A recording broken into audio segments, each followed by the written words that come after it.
તો બીજી તરફ સુરતમાં લેબગ્રોન ડાયમંડની માંગમાં વધારો થયો છે। એક વર્ષમાં લેબગ્રોન ડાયમંડમાં 7,500 કરોડની આયાત થઈ છે। રિયલ અને લેબગ્રોન વચ્ચે 50-50નો રેશિયો છે। મંદીમાં લેબગ્રોનની માંગમાં પણ સતત વધારો થયો છે। રત્ન કલાકારો માટે આશીર્વાદ સમાચાર। આ સમાચાર જે છે સામે આવ્યા। TV13 ગુજરાતીની હીરા ઉદ્યોગકાર દિનેશ નાવડિયા સાથે વાતચીત પણ થઈ। છેલ્લા 2-3 વર્ષથી સુરતના હીરા ઉદ્યોગ ઉપર જે પ્રકારે રત્નકલાકો ઉપર તે ઉપરાંત હીરા ઉદ્યોગ ઉપર મંદીનો માહોલ ચાલી રહ્યો છે, ત્યારે લેબગ્રોન ડાયમંડની માંગમાં વધારો થયો છે અને તેની આયાતમાં પણ વધારો થયો છે। હીરા ઉદ્યોગકાર આપણી સાથે જોડાયા છે દિનેશભાઈ, કઈ રીતની આયાતમાં વધારો થયો છે અને તેની કારણે રત્નકલાઓને કેટલો ફાયદો થયો છે? વૈશ્વિક સ્તર ઉપર એક નવું આયામ જેમ્સ એન્ડ જ્વેલરી સેક્ટરને મળ્યું અને એ છે લેબગ્રોન ડાયમંડ।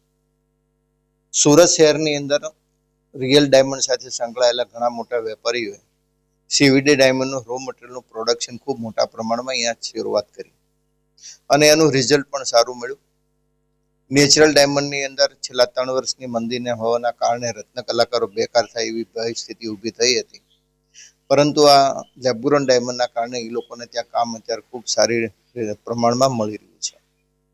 અહીંયા ખૂબ મોટા પ્રમાણમાં પ્રોડક્શન થવા છતાં ડિમાન્ડ ઇન્ટરનેશનલ માર્કેટની અંદર વધતા રો મટીરિયલ એટલે કાચા રફ સીવીડીના આપણે ઇમ્પોર્ટ કરવા પડે એવી સ્થિતિ પેદા થઈ છે।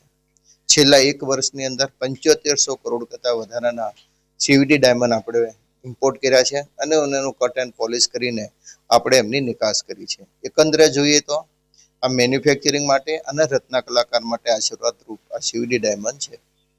ખાસ કરીને રત્ન કલાકારો માટે કેટલો ફાયદાકારક થઈ છે માંગમાં વધારો? કામની બેકારની જે પરિસ્થિતિ, બેરોજગારની પરિસ્થિતિ, આ બધા જે વાતો થતી હતી એની અંદર આમાં ઘણો બેનિફિટ મળી શકે, કારણ કે રત્ન કલાકારને કામ મળી અગત્યનું હોય છે। એ નેચરલ ડાયમંડ હોય કે લેબગ્રોન ડાયમંડ હોય, એને તો કામ સાથે મતલબ છે।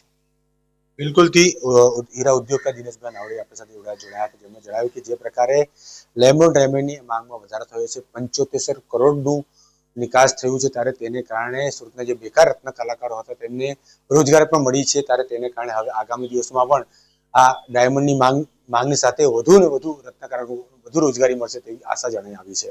કેમેરામેન જયસ્મિતિ સાથે જયેન્દ્ર પાંડે, TV13 ગુજરાતી, ભક્તિ ગુજરાતી, સુરત।